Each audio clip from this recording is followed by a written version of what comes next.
S, ಹೊಟ್ಟೆಪಾಡಿಗಾಗಿ 3-4 ಕಾಸು ಸಂಪಾದಿಸೋಕೆ footpath ಮೇಲೆ ಅಂಗಡಿಗಳನ್ನು ಹಾಕೊಂಡು ಜೀವನ ನಡೆಸುತ್ತಿದ್ದ ವ್ಯಾಪಾರಿಗಳಿಗೆ ಸಿಡಿಲು ಬಡಿದಂತಾಗಿದ್ದು, ಒತ್ತುವರಿದಾರರ ಆಕ್ರೋಶ, ಗದ್ದಲ, ವಿರೋಧ, ಪ್ರತಿಭಟನೆ, ಕಣ್ಣೀರಿನ ಗೋಳಾಟದ ನಡುವೆಯೂ ನಿನ್ನೆಯಿಂದ ಬೆಂಗಳೂರಿನಲ್ಲಿ ಫುಟ್ಪಾತ್ ಒತ್ತುವರಿ ತೆರವು ಕಾರ್ಯಾಚರಣೆ ನಡೀತಾ ಇದೆ.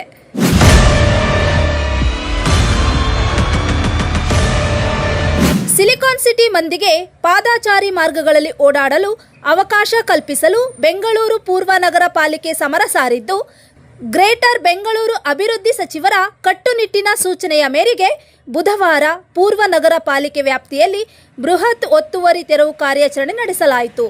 ಕೇವಲ ಒಂದೇ ದಿನದಲ್ಲಿ 13.25 ಕಿಲೋಮೀಟರ್ ಉದ್ದದ ಪಾದಾಚಾರಿ ಮಾರ್ಗಗಳನ್ನು ಅಕ್ರಮಗಳಿಂದ ಮುಕ್ತಗೊಳಿಸಲಾಗಿದೆ. ಇದರಲ್ಲಿ 100 ಪೆಟ್ಟಿ ಅಂಗಡಿಗಳು, ಶೆಡ್ಗಳು ಹಾಗೂ ತಳ್ಳುಗಾಡಿಗಳನ್ನು ತೆರವುಗೊಳಿಸಲಾಗಿದೆ.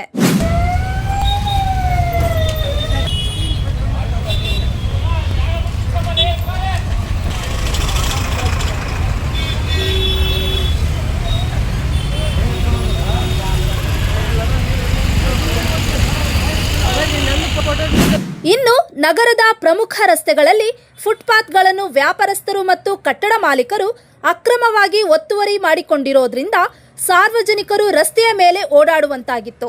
ಇದರಿಂದ ಟ್ರಾಫಿಕ್ ಜಾಮ್ ಮತ್ತು ಅಪಘಾತಗಳಿಗೆ ಕಾರಣವಾಗುತ್ತಿದ್ದ ಹಿನ್ನೆಲೆಯಲ್ಲಿ ಅಡೆತಡೆ ರಹಿತ ಪಾದಾಚಾರಿ ಮಾರ್ಗ ಕಲ್ಪಿಸುವ ಉದ್ದೇಶದಿಂದ ಈ ವಿಶೇಷ ಕಾರ್ಯಾಚರಣೆ ಹಮ್ಮಿಕೊಳ್ಳಲಾಗಿದೆ ಎಂದು ಪಾಲಿಕೆ ಆಯುಕ್ತರಾದ ಡಿಎಸ್ ರಮೇಶ್ ತಿಳಿಸಿದ್ದಾರೆ.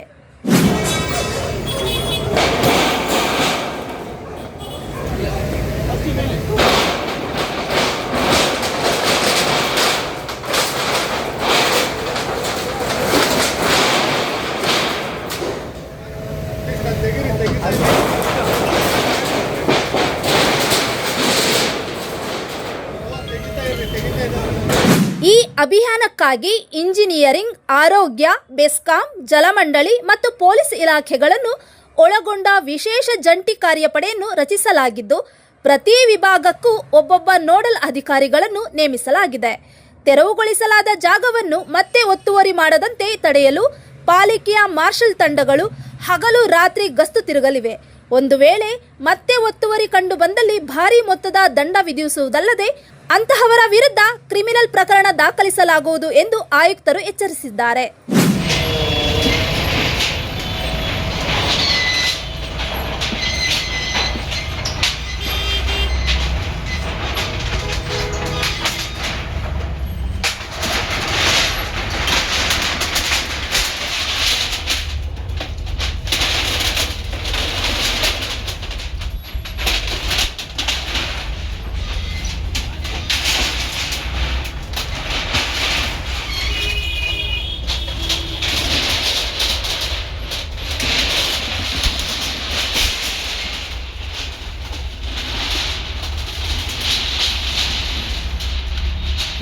ಪಾದಾಚಾರಿ ಮಾರ್ಗಗಳು ಸಾರ್ವಜನಿಕರ ಹಕ್ಕು.